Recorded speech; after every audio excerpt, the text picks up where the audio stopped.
கருத்தா இருக்கிறேன். திரு பாக்கி சார், அதிமுக பல இடங்களில் ரேஸ்லேயே இல்லை, செகண்ட் பிளேஸில் கூட இல்லை, ஃபர்ஸ்ட் பிளேஸில் இருக்க வாய்ப்பே இல்லை அப்படின்றாரு. உங்களுடைய கருத்து? இல்லை, அதிமுக கூட்டணி பொறுத்தவரையில் எடப்பாடி பழனிசாமி தான் ஒரு கடுமையாக உழைச்சிருக்கார். கூட்டணியை சேர்ந்த மற்ற கட்சியினர் எந்த அளவுக்கு வேலை செஞ்சாங்கிறது ஆப்வியஸ். அதே மாதிரி திமுக தரப்பில் அதனுடைய கட்சி தலைவரும் முதலமைச்சருமான மு.க. ஸ்டாலின் சரி, அவருடைய மகன் உதயநிதி இருந்தாலும் சரி, பல தொகுதிகளில் பரவலாக தீவிர பிரச்சாரம் நடத்திருக்காங்க. மாற்றுக்கிறது இல்லை, பிரச்சாரம் கை கொடுக்கும். ஆனால் நேரட்டிவ் செட் பண்ணுறதுல திமுக வல்லவர்கள். அவங்க ஆனானப்பட்ட காமராஜரையே சொன்னவங்க. அப்படி நேரட்டிவ் செட் பண்ணி அது உண்மை போல் மக்களை நம்ப வச்சு அது ஒரு செஞ்சுருக்காங்க. ரெண்டாவது, அவங்களுக்கு சோஷியல் மீடியா, இந்த மற்ற சமூக ஊடகங்கள் மூலமாக பம்பாட் பண்ணியிருக்காங்க. திமுக அதிமுக அணியோ எடப்பாடி பழனிசாமியோ அவங்க சார்ந்த கட்சிகளோ அது மாதிரி செய்யலை. ஒரே ஒரு பாலச்சந்திரன் சார் சொன்னாரு, சட்ட ஒழுங்கு பிரச்சனையை முன்வைத்து ஒரு நெரேட்டிவ் அதிமுக செட் பண்ணது. ஆனால் அது யதார்த்தமா நெரேட்டிவ் அல்ல, உண்மை. எல்லா கட்சியிலும் எல்லா ஆட்சியிலும் உண்டான உண்டு. என்ன வித்தியாசம்? திமுக இந்த கடந்த 5 ஆண்டு காலத்தில் என்ன வித்தியாசம்னா, இதே அளவுக்கு பாலியல் துன்புறுத்தல் இருந்தனா இருந்திருக்கும், சட்டம் ஒழுங்கு பிரச்சனைனா இருந்திருக்கும், குற்றச்சம்பவங்கள் இருந்திருக்கா இருக்கும், கள்ளச்சாராய சாகுனா இருக்கும். ஆனால் அதர் தொடர் நடவடிக்கை இருக்குல்ல, அதில் தான் விஷயமே. ஒரு காவல் பெண் காவலர் மீதான ஒரு அத்துமீறலை பெண் சீண்டல்னு கூட முதலமைச்சருக்கோ மற்ற தலைவருக்கோ சொல்ல முடியல. அதுக்கான நடவடிக்கை என்ன? இந்த நடவடிக்கை விஷயத்தில் திமுக அரசு எந்த அளவுக்கு உறுதியாக செயல்பட்டிருக்கு, இந்த கேள்விக்குறி இருக்குது. இஷ்யூ சம்பவங்கள் அல்ல, சம்பவத்தின் மீதான செயல்பாடுகள், எதிர் நடவடிக்கைகள், அது இந்த கேள்விக்குறி. இதெல்லாம் ஒரு நிமிஷம் பாலச்சந்திரன் சார் குறுக்கிட்டார். மதுவிலக்கு வேணும்னு சொல்லி சாராக்கடை மூடணும்னு சொல்லி ஒரு போராட்டம் நடத்தின ஒரு பெண்மணியை ஒரு காவல் அதிகாரி ஓங்கி ஒரு அரைஞ்சார் அதிமுக ஆட்சியில். அந்த பொண்ணுக்கு காது செவிடா போச்சு, அவருக்கு ப்ரொமோஷன் கிடைச்சது. அதனால எல்லா கட்சியிலையும் இது மாதிரி நம்ம சொல்ல முடியும். நான் சொல்ல வந்தது என்னன்னா நீங்கள் ஒரு அஜெண்டா, ஏடிஎம்கே ஒரு அஜெண்டா கொண்டு வராங்க, லா அண்ட் ஆர்டரே கெட்டு போச்சு, பெண்கள் வெளியில் நடமாட முடியாத ஒரு நிலைமை இருக்குன்னு சொல்கிறாங்கல்ல, அது ஹைலி எக்ஸாகரேட்டட் வெர்ஷன். அதான் சொல்லுவாங்க. இல்லை, அந்த சம்பவத்தை சொன்னால் அது மாதிரி ஏராளமான சம்பவங்கள், ஏன் நான் ஸ்டெர்லைட் சம்பவத்தை சொல்லலாம், பொள்ளாச்சி பாலியல் சம்பவம் சொல்லலாம், எல்லாமே இருக்கு, இல்லைன்னு சொல்லலை. அதனால தான் அவங்க ஆட்சி இழந்தாங்க. அதுக்கு பரிசு என்ன? வெற்றி வாய்ப்பு இழந்தார்கள் அவங்க. இதே கேள்வி தான் நான் வைக்கிறேன். ஆனால் திமுக கணிசமான இடங்கள் வருவதற்கான வாய்ப்புகள் நிறைய உண்டு. அன்றைக்கு எக்ஸிட் போல் போது கூட நம்ம பார்த்தோம், டிஎம்கே ப்ளஸ் அப்படி தான் நம்பர் கொடுத்தது. அதே மாதிரி ஏடிஎம்கே ப்ளஸ். இந்த 2 ப்ளஸ்ஸுங்கிறதுனுடையது கூட்டணி கட்சிகள். 180 இடங்கள் டிஎம்கே ப்ளஸ்னால் டிஎம்கே அல்ல, டிஎம்கே மட்டும் அல்ல, கூட்டணி கட்சிகள். அதில் யாருக்கு எவ்வளோ பங்கு வருதுல்ல. அப்போது நான் என்னுடைய அனுமானம் என்ன, இதில் ஒரு விஷயத்தில் நான் எதிர்பார்க்கிறது, எந்த கட்சிக்கும் அறுதி பெரும்பான்மை, அதாவது சிங்கிள் லார்ஜஸ்ட் பார்ட்டியாக கூட வர்றதுக்கு வாய்ப்பு இருக்கலாம். என்னை பொறுத்தவரையில் அதுக்கு ஆட்சி அமைப்பதற்கான பலத்தோடு இருக்குமா என்றால் இல்லை. 2006 கலைஞர் கருணாநிதி ஆட்சி காலத்தில் எப்படியோ அந்த மாதிரி நிலை. கலைஞர் கருணாநிதி அவர்கள் மற்ற கட்சியினோட தயவில் ஆட்சி 5 ஆண்டுகள் பூர்த்தி செஞ்சுட்டார். அவர் டெல்லியில் இருக்கிற இவருடைய செல்வாக்கு எல்லாம் நடந்தது. ஆனால் அப்போது காங்கிரஸ் ஆட்சி, யூபிஏ ஆட்சி திமுக தயவில் அப்போ இருந்த சூழல். இப்போ அது இல்லை. இந்த ரெண்டாவது, இந்த தேர்தல் கடத்தில் நல்லா கூர்ந்து கவனித்தா தெரியும், காங்கிரஸுக்கும் திமுகவுக்கான உறவு எந்த அளவுக்கு இருந்தது அப்படிங்கிறதையும். ஒரே மேடையை ஸ்டாலின் அவர்களும் ராகுல் காந்தி அவர்களும் பங்கேற்காத பல்வேறு அதெல்லாம் இங்கே எழுப்பிய யூகங்கள் இருக்கல, அதெல்லாம் அடிப்பில் பார்க்கும்போது டிமாண்ட் பண்ணுவாங்க, எங்களுக்கும் பங்கு வரும். அதாவது திமுக தலைமையிலான கூட்டணி ஆட்சி அமைக்க வேண்டிய ஒரு சூழல் ஏற்பட்டால் நிச்சயம் கூட்டணி ஆட்சியாக தான் சூழல் இருக்கும். அப்படி தான் நான் நினைக்கிறேன்.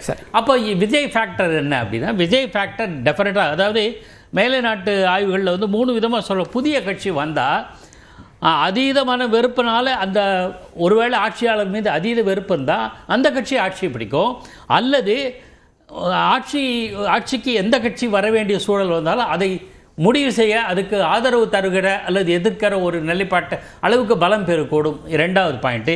அல்லது இது 3வது பாயிண்ட் என்னென்னா, யாராவது ஒரு கட்சியினுடைய வாக்குகளை பெருமளவுக்கு பிரிப்பார்கள். 2006 விஜய் எந்த இடத்துல இருக்காருன்னு சொல்லுங்கள். இந்த 3 இதில் அது நம்ம நாளைக்கு சொல்லிடலாம், நாளைக்கு மத்தியானம் கேட்டுக்கு நான் சொல்லிவிடுவேன். 2006 ஜெயலலிதா அம்மையார் இருந்த காலத்திலேயே விஜயகாந்த் அதை வாக்குகளை பிரித்தாருங்கிறது நமக்கு தெரியும்.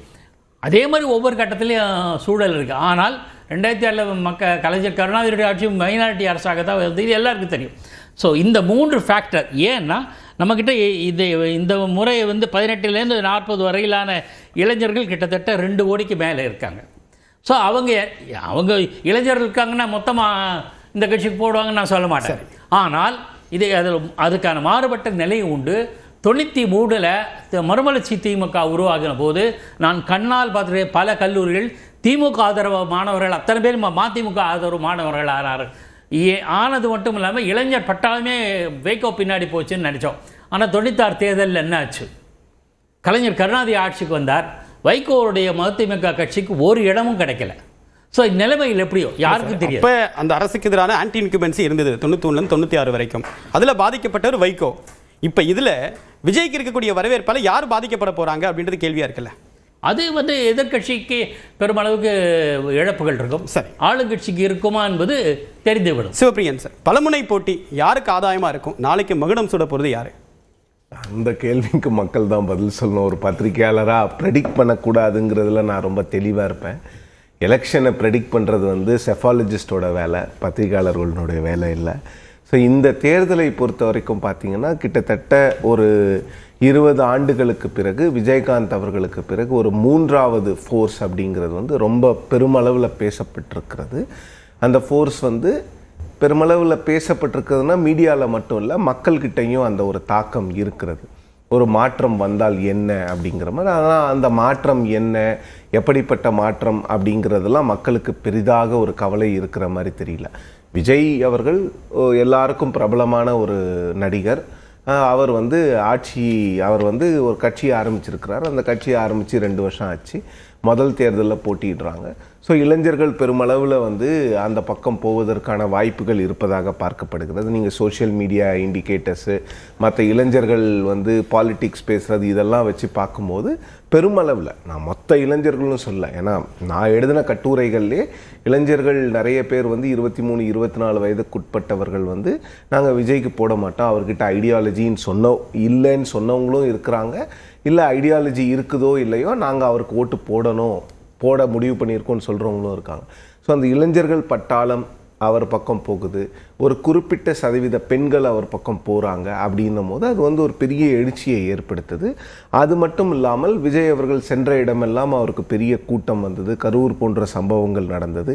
இதெல்லாம் பார்க்கும்போது அந்த கிராஃப் வந்து கொஞ்சம் ஏறிக்கிட்டே போகிற மாதிரி தான் தெரியுது. ஏன்னா கரூரில் அந்த சம்பவத்துக்கு பிறகு கூட விஜய் அவர்கள் மீது ஒரு பெரிய ஒரு எதிர்ப்பலையோ இல்லை அந்த பாதிக்கப்பட்ட மக்களே வந்து அவர் மேலே தப்பு இல்லைங்கிற மாதிரி விஷயங்களெல்லாம் பேசிகிட்டு இருந்தாங்க. நானும் இப்போ அந்த கரூர் சம்பவத்தினால பாதிப்பு இல்லை, எதிர்ப்பலை இல்லை அப்படின்னு பொதுவாக பேசினாலும் அதை ஒரு கரூருக்கு போய் ப்ரூஃப் பண்ணியிருக்கனால ஏன் கரூரை தவிர்த்துட்டார்? இல்லை சார், அது வந்து அவருடைய தவறாக தான் நான் பார்க்குறேன். அவர் வந்து கரூருக்கு போயிருக்கணும். கரூர் சம்பவத்திற்கு ஒரு தார்மீக பொறுப்பு விஜய் அவர்களும் தாவேக்காவும் ஏற்றிருக்க வேண்டும். அரசாங்கம்தான் இடம் கொடுத்தாங்க. அவங்க முதல் தவறு அரசாங்கமாக இருந்தாலும், 2வது தவறு வந்து அந்த இடத்தில் யாரை பார்க்க சென்றார்கள் அப்படின்னா விஜயை பார்க்க தான் சென்றார்கள். அவர் வந்து தார்மீக பொறுப்பு ஏற்றிருக்க வேண்டும், அவரும் அவர் கட்சியும். அதில் எனக்கு எந்த மாற்று கருத்தும் இல்லை. ஏன் போலங்கிறத அவர் தான் பதில் சொல்லணும். பட் அது போலங்கிறது கூட பெருசாக எடுபடலைங்கிறேன்.